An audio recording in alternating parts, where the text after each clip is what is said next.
How's it going, everyone? Welcome and thank you for stopping into the channel. Today I have a disassembly to do for you guys. We are going to be taking apart the Kizer Torngat. This is a brand new model from Kizer.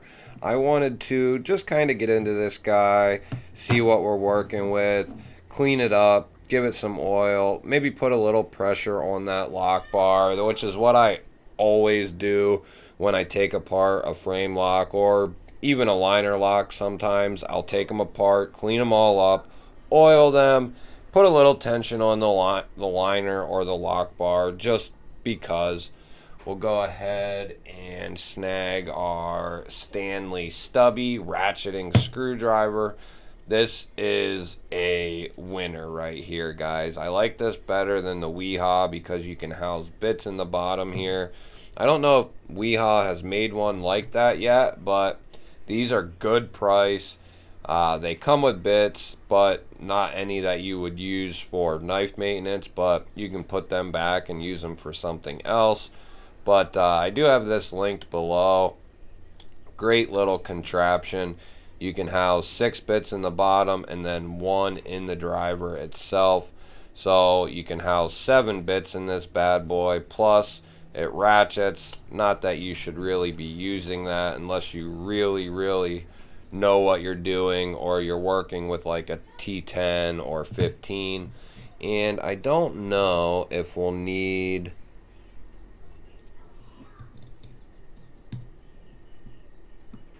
So we might need the good screw.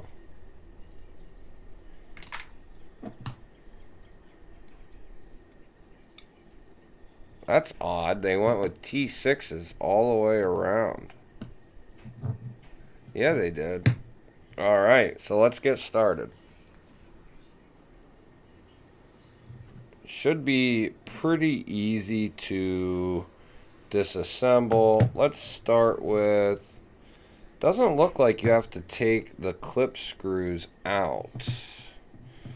Let's start with the body screws and the pivot there and see what happens. This should be pretty easy, pretty self something another, self-explanatory. Is that what I was thinking of? I love that they include the pivot collars with this bad boy. Yes, look at that. Right off, baby. Nice. We'll pop all that stuff out. So you do not need to take your clip screws off, guys, unless you want to. Typically, I have a breakdown mat here, but we're gonna rock out with our socks out. So here we go. Let's put those to the side.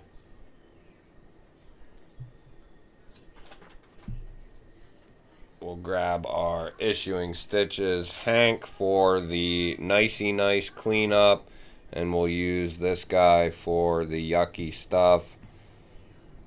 Just clean everything out a little bit. So what do we got there? You guys see that? Look how yucky that looks. What is that? Boy, those are coated in something. I don't know that I've seen that before quite like... Oh, they're plastic. Okay, that makes more sense. I was wondering, I was like, man, those are coated in something heavy. But no, they're not. They're not bad. You just have plastic caged washers, which isn't, you know, it's... I wish they would give you better bearings in some of these more expensive knives. But, you know, they work pretty good. Kizer has it down to a pretty good science here on, you know, what bearings they need and what they should be using. Let's just clean this out. I mean, all in all, guys, it looks pretty good, pretty clean. And I've even carried this to work once or twice. So considering all of that, it is pretty clean.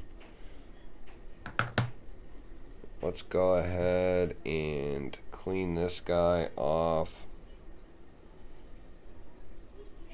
That way we have a nice clean surface to put all of our parts back on. Get that out of the way. You do have a D-shaped pivot. You do have an internal stop pin on your blade, which is awesome. Very, very cool. You have a track. I mean, Kizer is... Oh, there's washers too. Okay. Why didn't I see that on... Oh, there is. Okay. Let's get this guy out. We'll get to that in a minute. We'll get to that side in a minute. So, where was I? Cleaning the washer. Okay, that's right. So, we'll clean that guy up real good. Let's get a little KPL out. And we'll put just a dab on there, guys. Because we're going to put some on our bearings as well.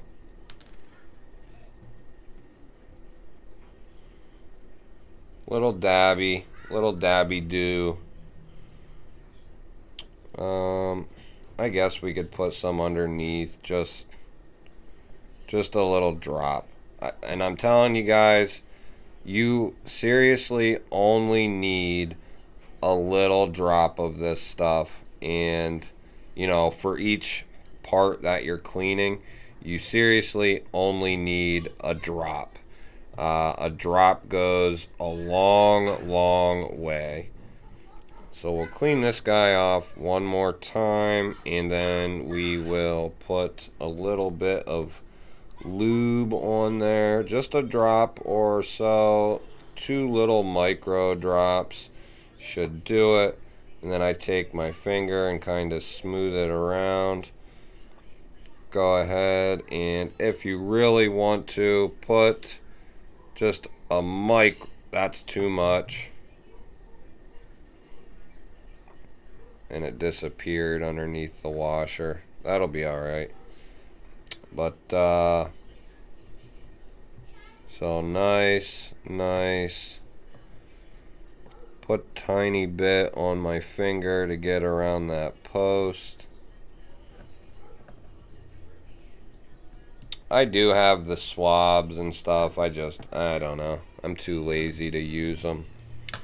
Okay, so now here we go. We have the blade. The blade looks really good. Really nice and clean. We'll go ahead and get both sides. Put that bad boy right back on there. Now we are to this side. So you can put just you want to do like a drop right there. And then kind of just smooth it out and on that track. And if you want, put like a micro drop right there for your bearing, for your detent ball, for your detent ball. So now we clean this guy up, clean him up real good, get all the factory gunk off of there. That way you know it's nice and clean. And then you repeat the same process. You don't have to get quite as intricate. Some guys do even more.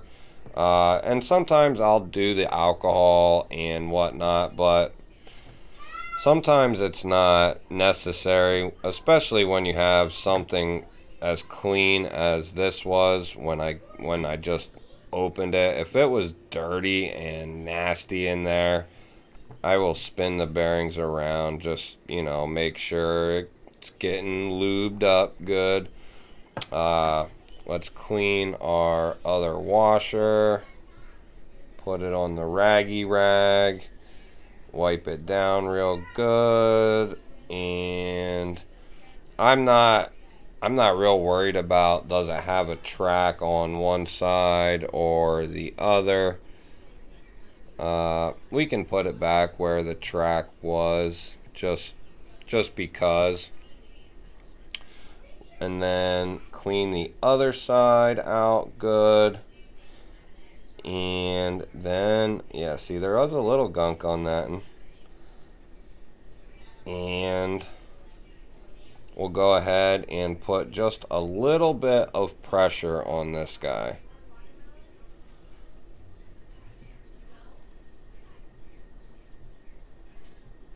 Nothing crazy. You don't want to do too much. You can always do more if you want, but you don't want to take it too far, guys, or you're going to have some issues. So I think I'm going to leave it right there, and we'll see how that is, because the action was already pretty much right on point. So it didn't really need anything. So let's go ahead and get that guy back on. Grab the stubby, maybe.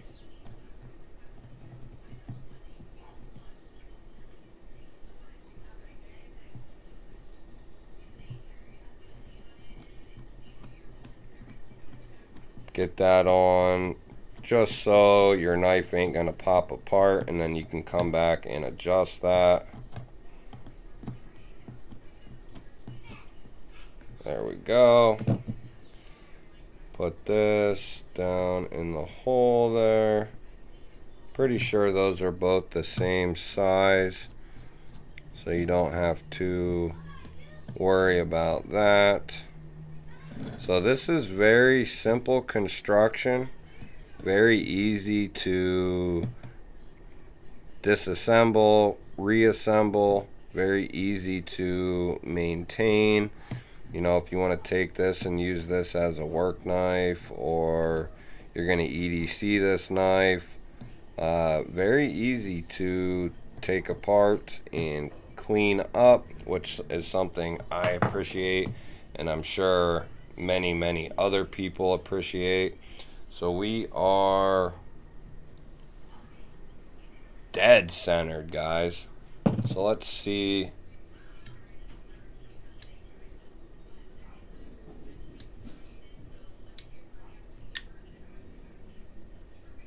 It needs tighten just a smidge.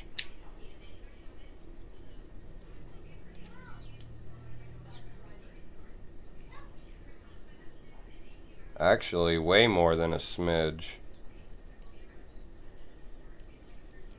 So I think that's almost all the way tight.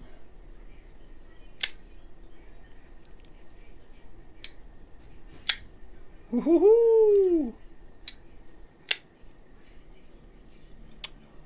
I feel like I could put even more on it. There's no play. There's no play at all.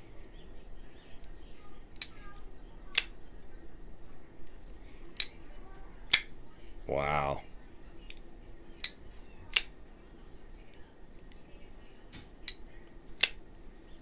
Feels very good.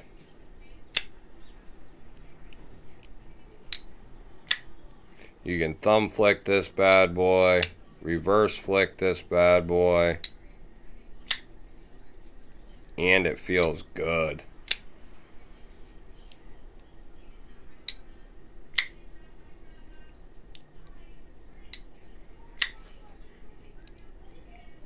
Nice drop shot action. No blade play. Completely centered. No up or down. No side to side. This is even better than when I unboxed it. This is a comfortable, great looking knife with great materials. This, I know a few guys have been looking at these. This is definitely what you see. It's, you know, if you like the blue Anno, you like a modified Tanto, this is very, very well done. Kizer does a phenomenal job on their S35. This thing is sweet, guys, and it's a slicer too. Forget the action and all that stuff. This thing cuts like a dream. The action and all that is secondary to me, but having good action is a plus, and this definitely has good action. If you made it through the whole video, thank you. I love you. If you're still here and you're not subscribed, hit that subscribe button down below. Love to have you here. Give the video a thumbs up and leave me a comment down below. Are you going to pick one of these bad boys up? Are you thinking about picking one of these up? Did you already pick one of these up? Leave it down below. I'd love to hear from you. Catch you guys on the next one.